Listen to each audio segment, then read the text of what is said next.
नमस्कार मित्रांनो, दररोजच्या सारखंच आजही आपण एक इम्पॉर्टंट व्हिडिओ घेऊन आलो आहे. मित्रांनो, तलाठी भरतीची जी एक्झाम झाली, त्यानंतर नॉर्मलायझेशनचा स्कोर आला. त्यानंतर जिल्हानिहाय आपल्याला गुणवत्ता यादी आणि प्रतीक्षा यादी बघायला मिळाली.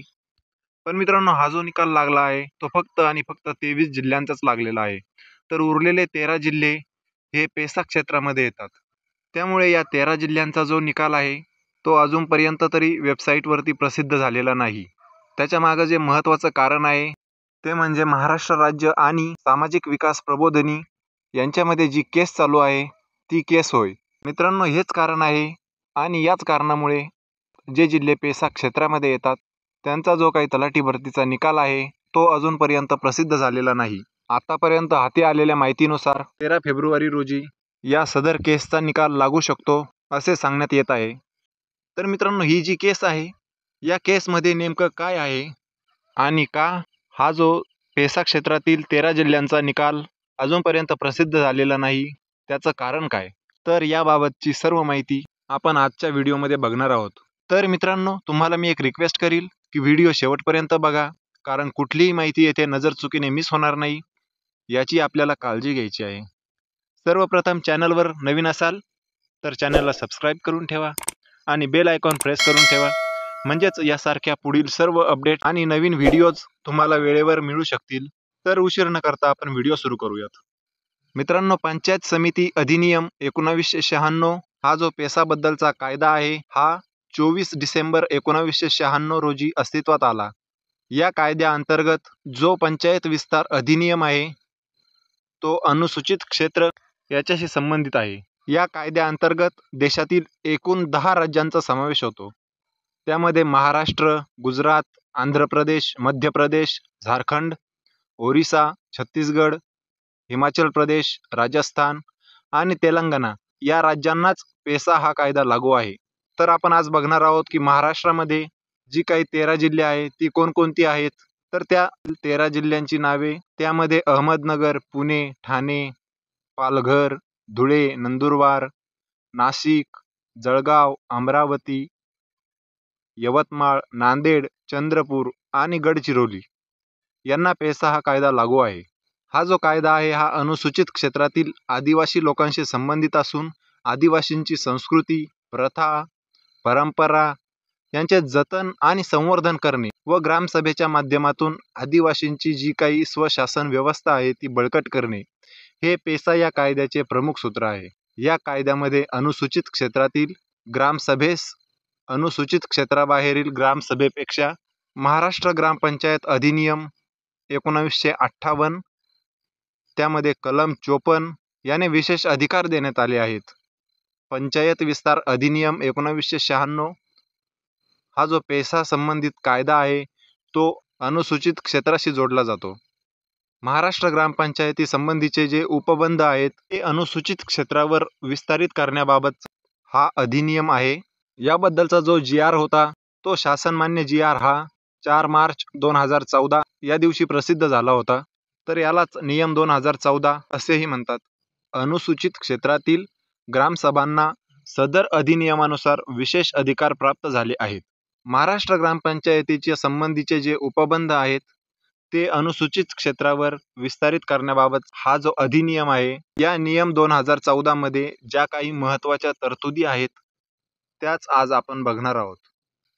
तर आपण या नियम 2014 मधील ज्या काही महत्त्वाच्या तरतुदी आहेत, त्या थोडक्यात बघूयात.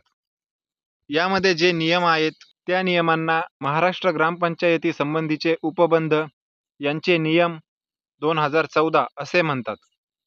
हे जे नियम आहेत, हे अनुसूचित क्षेत्रावर विस्तारित करण्याबाबतचे नियम आहेत. जेथे अधिनियम अंमलात आहे, अशा राज्यातील सर्व अनुसूचित क्षेत्रांना लागू आहेत. मित्रांनो, या नियमामधील महत्त्वाच्या ज्या तरतुदी आहेत, त्याच आपण येथे बघणार आहोत. जर संपूर्ण निर्णय जो येथे महाराष्ट्र शासनाने प्रसिद्ध केला आहे, त्याबद्दलचा जर व्हिडिओ पाहिजे असेल, तर तुम्ही कॉमेंट्समध्ये सांगू शकता, आपण तोही बनवणार आहोत. यामागे फक्त एकच हेतू आहे की ही जी महत्त्वाची माहिती आहे, ही सर्व मित्रांपर्यंत पोहोचणे खूप गरजेचे आहे. यामध्ये जो नियम क्रमांक 10 आहे, त्यामध्ये आपण ग्रामसभेच्या ज्या स्थायी समित्या आहेत, त्यांच्याबद्दलची जी काही माहिती आहे, ती आपण बघणार आहोत. यामध्ये ग्रामसभा ज्या आहेत त्या गावाच्या कारभाराविषयीच्या विविध पैलूंबाबत आपल्या जबाबदाऱ्या पार पाडण्याच्या दृष्टीने शांतता समिती, न्याय समिती, साधन संपत्ती नियोजन व व्यवस्थापन समिती, तसेच मादक द्रव्य नियंत्रण समिती, कर्ज नियंत्रण समिती, बाजार समिती, ग्रामसभा कोष समिती आणि ग्रामसभेस उचित वाटतील अशा इतर समित्या स्थापन करील. त्याशिवाय गरजेनुसार तात्पुरती व तदर्थ अशा समित्या देखील स्थापन करता येतील. या समित्या ग्रामपंचायत व ग्रामसभा अशा दोन्हींना देखील उत्तरदायी असतील. हे आपल्याला नियम क्रमांक 10 मध्ये सांगितले आहे. त्यानंतर आपण बघणार आहोत नियम क्रमांक 14. यामध्ये ग्रामसभा कोष याबाबत माहिती दिली आहे. या नियमामध्ये सांगितले आहे की ग्रामसभा एक ग्रामसभा कोष ठेवील. या कोषामध्ये जी काही रोख रक्कम व माल यासारख्या ऐच्छिक अंशदानासह कोणत्याही रूपामध्ये प्राप्त झालेले जे अंशदान आणि गौण वन उपज, गौण खनिजे तसेच इत्यादीपासून मिळालेली जी रक्कम आणि ग्रामसभेने साधन संपत्तीच्या वापरावर लादलेले आकार किंवा लादलेला जो काही द्रव्यदंड यांचा समावेश असेल, यामध्ये शासनाला आवश्यक वाटेल त्याप्रमाणे कोणत्याही प्रकांती योजनेखाली हस्तांतरित केलेल्या बाबींचाही समावेश असेल. हा जो ग्रामसभा कोष असेल तो ग्रामसभेच्या नियंत्रणाखाली असेल आणि ग्रामसभेला तिच्या ठरावानुसार कोषाचा वापर करण्याचे संपूर्ण अधिकार असतील. हे नियम क्रमांक 14 मध्ये सांगितले आहे. नंतर आपण बघणार आहोत नियम क्रमांक 18. मित्रांनो, नियम क्रमांक 18 मध्ये शांतता समितीबद्दल माहिती दिली आहे. ग्रामसभेला शांतता समिती गठीत करता येईल. शांतता समितीमध्ये किमान 33% महिला आणि 50% अनुसूचित जमातीतील सदस्य असतील, असे या नियमामध्ये दिले आहे. त्यानंतर आपण बघणार आहोत नियम क्रमांक 21. त्यामध्ये साधन संपत्ती नियोजन व व्यवस्थापन समिती याबद्दल माहिती दिली आहे. त्यामध्ये असे सांगण्यात आले आहे की ग्रामसभेची एक स्थायी साधन संपत्ती नियोजन व व्यवस्थापन समिती असेल. संबंधित विभागांचे सर्व प्रतिनिधी या साधन संपत्ती नियोजन व व्यवस्थापन समितीचे सल्लागार म्हणून कार्य करतील आणि त्यांच्या सभांना उपस्थित राहतील. साधन संपत्ती नियोजन व व्यवस्थापन समिती गावाच्या प्रदेशातील आणि सभोवतालच्या प्रदेशातील सर्व साधन संपत्तीच्या कायमस्वरूपी उपयोग व ग्रामसभेच्या अधिकार क्षेत्रात एक योजना आखील आणि त्यानुसार तिचा वापर करण्यासाठी ग्रामसभेस सल्ला देईल व सहकार्य करेल. त्यानंतर आपण बघणार आहोत नियम क्रमांक 23. त्यामध्ये भूव्यवस्थापन गावाच्या भू अभिलेखे योग्य अचूक नोंदी आहे का याचा आढावा घेणे, धनकोच्या जमीन गहाण संबंधातील सर्व प्रकारची माहिती ग्रामसभेसमोर ठेवावी, अशी ही जी माहिती आहे ही नियम क्रमांक 23 मध्ये सांगण्यात आली आहे. त्यानंतर नियम क्रमांक 24 आपण बघूया. अनुसूचित जमातीतील व्यक्तींची कोणतीही जमीन अनुसूचित जमातेतर व्यक्तींकडे बेकायदेशीर हस्तांतरित होणार नाही याची ग्रामसभा सुनिश्चिती करील. ग्रामसभा तिच्याकडे आलेल्या तक्रारींच्या आधारे किंवा स्वतः होऊन कोणत्याही जमीन व्यवहारांची चौकशी करण्यास किंवा तसे करण्यासाठी शांतता समितीला प्राधिकृत करण्यास सक्षम असेल, असे या नियम क्रमांक 24 मध्ये सांगितले आहे. त्यानंतर आपण नियम क्रमांक 25 बघणार आहोत. त्यामध्ये अन्य संक्रमण केलेली जमीन परत करण्याबाबत माहिती दिली आहे. जर ग्रामसभेला आढळून आले की अनुसूचित जमातीतील सदस्याव्यतिरिक्त कोणत्याही व्यक्तीकडे अनुसूचित जमातीची मालकी असलेल्या कोणत्याही जमिनीचा कोणत्याही कायदेशीर प्राधिकाराशिवाय ताबा असेल, तर ग्रामसभा मुळात ती जमीन त्या व्यक्तीच्या मालकीची होती त्या व्यक्तीकडे आणि ती व्यक्ती मृत असेल तर तिच्या कायदेशीर वारसाकडे अशा जमिनीचा ताबा परत करण्याचा ठराव मंजूर करील. ग्रामसभेचा जो निर्णय सक्षम प्राधिकाऱ्याला कळविण्यात येईल तोच निर्णय ठरावाची पडताळणी करण्यासाठी संक्षिप्त चौकशी करील व जमीन परत करील. अशा प्रकारची माहिती नियम क्रमांक 25 मध्ये दिलेली आहे. त्यानंतर आपण नियम क्रमांक 26 बघणार आहोत. त्यामध्ये भूमी संपादनापूर्वी विचारविनिमय याबद्दलची माहिती दिली आहे. त्यामध्ये शासन त्यावेळी अंमलात असलेल्या कोणत्याही कायद्याच्या तरतुदीन्वये जी अनुसूचित क्षेत्रात भूमी संपादनाचा विचार करीत असेल तेव्हा शासन किंवा संबंधित भूमी प्राधिकारी प्रस्तावासोबत पुढील लेखी माहिती ग्रामसभेकडे सादर करील. त्या लेखी माहितीमध्ये नैसर्गिक साधन संपत्ती व त्याच्या लगत राहणारी जनता यांच्यावर प्रकल्पाच्या होणाऱ्या संभाव्य परिणामांसह प्रस्तावित प्रकल्पाचा संपूर्ण आराखडा, त्यानंतर प्रस्तावित भूमी संपादनाचे तपशील, त्यानंतर गावामध्ये स्थायिक होण्याची शक्यता असलेले नवीन लोक आणि ते क्षेत्र व समाज यावरील संभाव्य परिणाम आणि गावातील लोकांचा प्रस्तावित सहभाग, त्यांच्या नुकसान भरपाईची रक्कम, नोकरीची संधी, त्यानंतर जो पुनर्वसन आराखडा असेल, या सर्व बाबी ग्रामसभेकडे सादर कराव्या लागतील. आणि ही संपूर्ण माहिती मिळाल्यानंतर संबंधित ग्रामसभा या संबंधित प्राधिकरणांच्या किंवा शासनाच्या प्रतिनिधींना बोलाविण्यास सक्षम असतील. समन्स पाठविलेल्या अशा सर्व व्यक्तींनी मुद्द्यानिहाय स्पष्ट व अचूक माहिती सादर करणे अनिवार्य असेल. त्यानंतर आपण बघणार आहोत नियम क्रमांक 28. या नियम क्रमांक 28 मध्ये जलस्रोतांचे नियोजन व व्यवस्थापन याबद्दल माहिती दिली आहे. जलस्रोताच्या वापराचे व्यवस्थापन अशा रीतीने करण्यात येईल की ते भावी पिढ्यांकरिता अक्षत राहील आणि त्या जलस्रोतांवर सर्व ग्रामस्थांचे समान अधिकार असतील, असे या नियम क्रमांक 28 मध्ये सांगितले आहे. त्यानंतर आपण बघणार आहोत नियम क्रमांक 32. नियम क्रमांक 32 मध्ये अनुसूचित क्षेत्रामध्ये गौण खनिजांकरिता योजना तयार करण्याचा ग्रामसभेचा जो अधिकार आहे तो ग्रामसभेला देण्यात आला आहे. तर यामध्ये सांगितले आहे की ग्रामसभा ही तिच्या क्षेत्रात आढळून येणारी माती, दगड, वाळू इत्यादींसह सर्व गौण खनिजांचे उत्खनन व वापर यासाठी योजना तयार करण्याकरिता व त्यावर नियंत्रण ठेवण्याकरिता सक्षम असेल.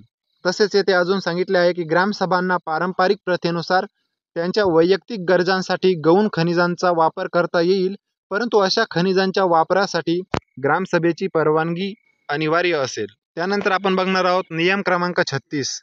या नियम क्रमांक 36 मध्ये मादक द्रव्य पदार्थांचे विनियमनाबाबत माहिती दिली आहे. ग्रामसभा तिच्या अधिकारितेमध्ये कोणत्याही प्रकारच्या मादक द्रव्यांशी संबंधित सर्व घटकांवर पूर्ण नियंत्रण असण्यास सक्षम असेल. याचा अर्थ ग्रामसभेस आदिवासींना त्यांच्या स्वतःच्या वापराकरिता स्थानिक दारू बनवण्यास दिलेली सूट पूर्णतः थांबवता येईल किंवा गावामध्ये तिचे उत्पादन, विक्री, वितरण, सेवन वा साठा करण्यावर कोणत्याही प्रकारची बंदी आणता येईल. त्यानंतर एखाद्या दुकानातून किंवा अन्य कोणत्याही मार्गाने कोणत्याही प्रकारच्या मादक पदार्थांची विक्री थांबवण्याच्या सूचना देता येतील, परंतु या सूचना तत्काळ किंवा करार समाप्तीनंतर लगेचच अंमलात येतील. त्यानंतर पुढे येथे सांगितले आहे की कोणत्याही प्रकारचा मादक पदार्थ गावाच्या प्रदेशामध्ये आणण्यास अथवा प्रदेशातून बाहेर घेऊन जाण्यास बंदी घालता येईल. त्यानंतर कोणत्याही ठिकाणी मादक पदार्थांच्या साठ्यास प्रतिबंध करता येईल किंवा त्यावर मर्यादा घालता येतील. त्यानंतर तिच्या गावाच्या प्रदेशामध्ये दारूच्या अथवा अन्य मादक पदार्थांच्या वापरावर संपूर्णपणे बंदी घालता येईल किंवा कोणताही निर्बंध लादता येईल. त्यानंतर असे अजून सांगितले आहे की गावाच्या प्रदेशामध्ये किंवा बाजारात दारू बनवण्यामध्ये वापरली जाणारी मोहाची फुले, महुआ, त्यानंतर काकवी, जेंगरी इत्यादींच्या विक्रीस मनाई करता येईल. त्यानंतर ताडीचा अथवा अन्य कोणत्याही स्थानिक मादक पदार्थांचा वापर यथोचित सूचना देऊन विनियमित करता येईल. त्यानंतर आपण बघणार आहोत नियम क्रमांक 37. नियम क्रमांक 37 मध्ये आपल्याला मादक द्रव्य नियंत्रण समिती याबद्दल माहिती दिली आहे. त्यामध्ये ग्रामसभेस मादक पदार्थांशी संबंधित तक्रारींशी चौकशी करण्यासाठी नशा नियंत्रण समिती स्थापन करता येईल आणि लोकांच्या लाभाकरिता मादक पदार्थावरील नियंत्रणासंबंधात एकतर करण्यात आलेल्या तक्रारींवरून अथवा स्वतःहून यथोचित सूचना देखील करता येतील. मादक द्रव्य नियंत्रण समितीच्या किमान निम्मे सदस्य या महिला असतील आणि यामध्ये मादक द्रव्य नियंत्रण समितीच्या ज्या काही जबाबदाऱ्या आहेत त्याही दिलेल्या आहेत. जसे की कोणत्याही प्रकारच्या मादक द्रव्याची निर्मिती करणारे कारखाने हे लायसनमध्ये नमूद केलेल्या सर्व शर्तीचे तंतोतंत पालन करीत असल्याची खात्री करणे आणि कोणतेही उल्लंघन झाल्यास त्याबाबत सक्षम प्राधिकाऱ्यांना कळविणे, तसेच मद्य निर्मिती यांची वितरण व्यवस्था, त्याचे पर्यावरणीय परिणाम इत्यादींसह जनकल्याणाशी संबंधित सर्व बाबी ग्रामसभेपुढे सादर करण्यास संबंधित कारखान्याच्या मालकाला सांगणे, हे सर्व यामध्ये समाविष्ट केले आहे. त्यानंतर आपण बघणार आहोत नियम क्रमांक 40. नियम क्रमांक 40 मध्ये दारूची दुकाने चालू ठेवणे याबद्दलची माहिती दिली आहे. त्यामध्ये सांगितले आहे की कोणत्याही वर्षाकरिता दारूचे दुकान चालू ठेवण्यासाठी संबंधित उत्पादन शुल्क विभाग ग्रामसभेच्या बैठकीमध्ये एक प्रस्ताव सादर करावा लागेल. त्यानंतर दारूचे दुकान चालू ठेवण्यास परवानगी देण्याकरिता ग्रामसभेमध्ये ठराव मंजूर झाला तरच दारूचे दुकान चालू ठेवता येईल. जर ग्रामसभेने दारूचे दुकान बंद करण्याबाबतचा ठराव मंजूर करण्याचे ठरवले असेल आणि दुकानदाराने स्वेच्छेने ते दुकान बंद केले नसेल तर नशा नियंत्रण समिती स्वेच्छा निर्णयानुसार ते दुकान बंद करण्यासाठी यथोचित कारवाई करण्यास सक्षम असेल. त्यामध्ये ग्रामसभेमध्ये उपस्थित जे बहुसंख्य महिलांचे ते दुकान बंद करावे असे मत असेल तर तो ग्रामसभेचा निर्णय असल्याचे समजण्यात येईल. त्यानंतर आपण बघणार आहोत नियम क्रमांक 41. तर नियम क्रमांक 41 मध्ये अनुसूचित क्षेत्रामध्ये गौण वनोत्पादन याबद्दल माहिती दिली आहे. यामध्ये असे सांगण्यात आले आहे की अनुसूचित क्षेत्रातील सर्व गौण वनोत्पादनाचे व्यवस्थापन हे ग्रामसभेकडे विहित असेल. त्यानंतर ग्रामसभा साधन संपत्ती नियोजन व संनियंत्रण समिती अथवा शासन नियुक्त करील अशा समितीमार्फत गौण वनोत्पादनावरील मालकी हक्काचे संरक्षण करणे, ते गोळा करण्याचे प्रवेश मिळवणे, त्याचा वापर व विनियोग पार पाडील. अशा प्रकारची गौण वनोत्पादनाबद्दलची माहिती जी आहे ती या नियम क्रमांक 41 मध्ये दिलेली आहे. त्यानंतर आपण बघणार आहोत नियम क्रमांक 43. या नियम क्रमांक 43 मध्ये अनुसूचित क्षेत्रामधील बाजारावर नियंत्रण याबाबतची माहिती दिली आहे. तर या अनुसूचित क्षेत्रामधील बाजारांवर नियंत्रण ठेवण्यास व त्यांचे व्यवस्थापन करण्यास ही जी ग्रामसभा असेल ती सक्षम असेल आणि ही ग्रामसभा तिच्या क्षेत्रातील बाजारांना मान्यता देणे व त्यांचे व्यवस्थापन करणे यासाठी सक्षम असेल. याबद्दलची माहिती या नियम क्रमांक 43 मध्ये दिलेली आहे. त्यानंतर नियम क्रमांक 44 मध्ये अनुसूचित क्षेत्रामधील सावकारी व्यवहारावर नियंत्रण ठेवण्याबद्दलची माहिती दिली आहे. त्यामध्ये ग्रामसभेस तिच्या सदस्यांमधून एक कर्ज नियंत्रण समिती गठीत करता येईल. ही समिती लायसन प्राप्त सावकारांसह बिगर शासकीय सावकारांकडून होणाऱ्या शोषणाच्या, व्याजखोरीच्या, अवैध सावकारी किंवा अग्रिम या प्रसंगाची तपासणी करू शकेल. कोणतीही अवैधता आढळण्याच्या प्रसंगी ऋण नियंत्रण समिती तिचा अहवाल शिफारशीसह कारवाईकरिता समुचित प्राधिकरणाकडे पाठविल. यानंतर आपण बघणार आहोत नियम क्रमांक 45. यामध्ये ग्रामसभेने अनुसूचित क्षेत्रामधील लाभार्थी निश्चित करण्याबाबत माहिती दिली आहे. त्यामध्ये पुढे सांगितले आहे की ग्रामसभा शासनाच्या योजना, सूचना व निर्देश यांची एकरूपता लक्षात घेऊन विकास कार्यक्रमांकरिता कुटुंबाच्या सामाजिक व आर्थिक स्थितीच्या आधारे गावातील लोकांमधून लाभार्थी निश्चित करण्यासाठी मार्गदर्शक तत्वे व निकषांना अंतिम रूप देण्यास सक्षम असेल. त्यामध्ये अजून सांगितले आहे की संबंधित विभाग ग्रामसभेला सर्व माहिती देईल. ग्रामसभा विचार विमर्श केल्यानंतर लाभार्थींची यादी निश्चित करेल. त्यानंतर आपण बघणार आहोत नियम क्रमांक 46. त्यामध्ये ग्रामसभेची कार्यक्रमांना मान्यता देण्याबाबत माहिती दिली आहे. यामध्ये असे सांगितले आहे की गावामध्ये कोणताही कार्यक्रम किंवा प्रकल्प सुरू करण्यापूर्वी पंचायत तो ग्रामसभेपुढे तिचा मान्यतासाठी सादर करेल. तसेच पंचायतीने गावासाठीच्या योजना व प्रकल्पांकरिता सर्व ग्रामसभांची मान्यता मिळवणे तिच्यावर बंधनकारक असेल. त्यानंतर आपण बघणार आहोत नियम क्रमांक 48. त्यामध्ये खर्चाचे प्रमाणन याबद्दल माहिती दिली आहे. त्यामध्ये ग्रामसभेने हाती घेतलेल्या कामाकरिता ग्रामसभेकडून प्रपत्र अ मधील सर्व निधीच्या वापराचे प्रमाणन मिळवणे पंचायतीवर बंधनकारक असेल अशी माहिती दिली आहे. त्यानंतर नियम क्रमांक 51 आपण बघणार आहोत. त्यामध्ये सामाजिक लेखाजोखा आणि विकास कार्यक्रमांचे संनियंत्रण याबद्दल माहिती दिली आहे. त्यामध्ये ग्रामसभा दक्षता व संनियंत्रण समिती स्थापन करील. ही समिती पुढील गोष्टींची देखील सुनिश्चिती करील. त्या गोष्टींमध्ये कामाच्या ठिकाणी आणि कोणत्याही सार्वजनिक ठिकाणीही कामासंबंधीची माहिती स्थानिक भाषेत दर्शविण्यात आलेली आहे. त्यानंतर कामाची प्रगती व दर्जा राखण्यात आला आहे. त्यानंतर कामगारांना नावाचे वाचन करून सार्वजनिक जागेत पगार दिला जातो. यासारख्या गोष्टींची सुनिश्चिती ही समिती करील.